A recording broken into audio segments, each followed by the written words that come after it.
One of the most famous landmarks on the Antietam battlefield, and for that matter, any battlefield, is what you see behind me. The whitewashed brick building with the forest surrounding it. Looks like a full moon standing out against a dark night sky. This is the Dunker Church, a church in the middle of a battlefield. It doesn't sound quite right. If you profess to be a Christian and you believe in the teachings of Jesus, Jesus teaching peace among men. We don't have peace here, and there is no peace around this church. The Dunkers lived here in the Antietam Valley, and many of them at the time of the Civil War still spoke their native language, German. The Dunkers were established as a small sect in Germany about the same time that the Mennonites were established. And one of the principal concepts of the Dunker religion, one of the things that they stand upon even today, is pacifism, a belief in pacifism. In fact, the United States government today recognizes only three faiths, as pacifist faiths: the Mennonites, the Quakers, and the Dunkers. So we have the church here for this sect of people who principally make their lives as farmers, and they settle here in the Great Cumberland Valley, the Antietam Valley of Western Maryland in the late 18th century, and they continue to grow and prosper into the 19th century. But notice their church almost looks like a one-room schoolhouse. Very humble, very simple, doesn't even look like a church. But this is their place of worship. The Dunkers were very uncomfortable on that Sunday before September 17th. The date was September the 14th. And they could hear thunder, but there was no storm. At least not a heavenly storm. The storm they heard that Sunday was coming from not far, South Mountain. They could hear cannon thundering on South Mountain. It was an omen, an evil omen. They had no idea a war that was so near would be even nearer.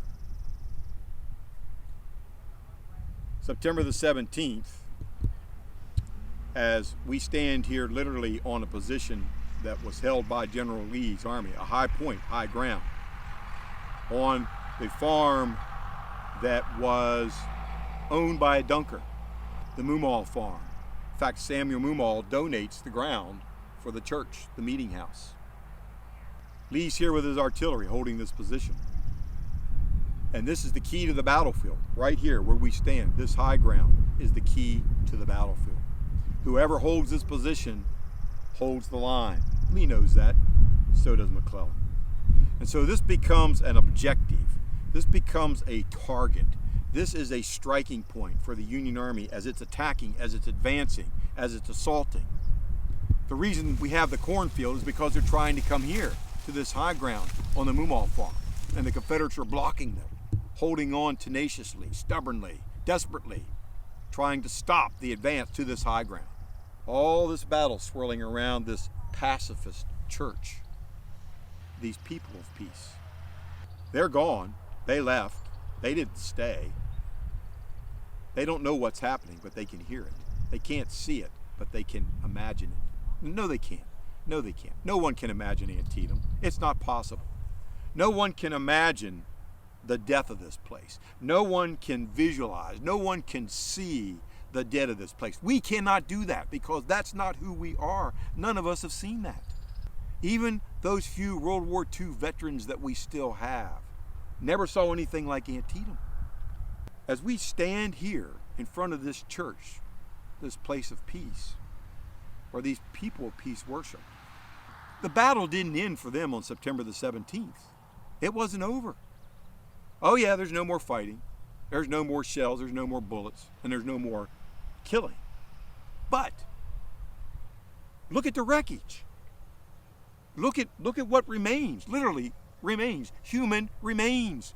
Hundreds and hundreds and hundreds of dead bodies, corpses on the land owned by the farmers of peace, the Dunkers. Now, nobody went to Farmer Moomaw and said, "May I have your permission, sir, to bury these corpses here?" Because nobody went to him and said, "May I have permission to fight here?" Nobody went to Farmer Moomaw and said, "May I have permission to kill here on your ground of peace, Mr. Pacifist?" Nobody asked. They're not asking to bury either. And so the map is extraordinary, extraordinary. We know about the fighting here. We know about the casualties here. But you know, it's almost impossible to comprehend the number of dead people that were here in just a few hours, fighting for this knoll, struggling for this high ground, the key to the battle, the key point on the battlefield. This is it. And so, as we know, they didn't drag these corpses very far. And the very fact that we've got so many trenches and so many bodies identified here on the map, right at this location, indicates the ferocity of the killing. The Dunkers are named Dunkers because of the form of baptism the Dunkers use. And let me share that with you, because this is an important part of our story. So the Dunkers will take you to a creek or a pond or a river or a stream, or in this case, probably the Antietam Creek, long before it ever was known as a battle. And the elder, they didn't have preachers, they didn't have ministers, they had seniors who were elders of the church. The elders would baptize you. One thing about Dunkers, they didn't believe in infant baptism. For a Dunker, you had a choice to join the church or not join the church. And you did not become a member of the faith until you were baptized. And this was baptism. You would come into the water, get onto your knees, and the elder would then prepare to submerge you. And literally, your body would be submerged or dunked completely beneath the water. Down under the water, all of you go, and you come back up. But that wasn't baptism for the Dunkers.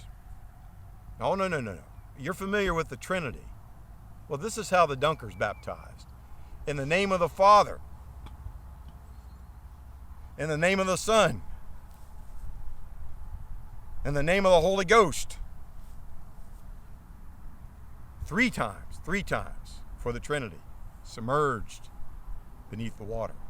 How do I know this? I'm a Dunker. I am a Dunker. My family on my father's side, generations of Dunkers.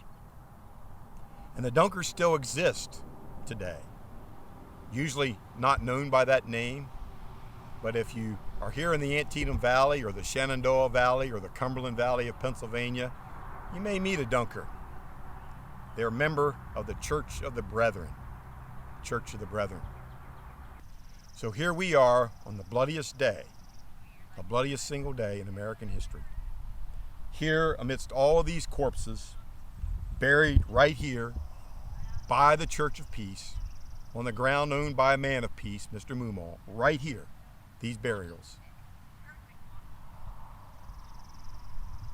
And the Dunkers had a new definition of peace.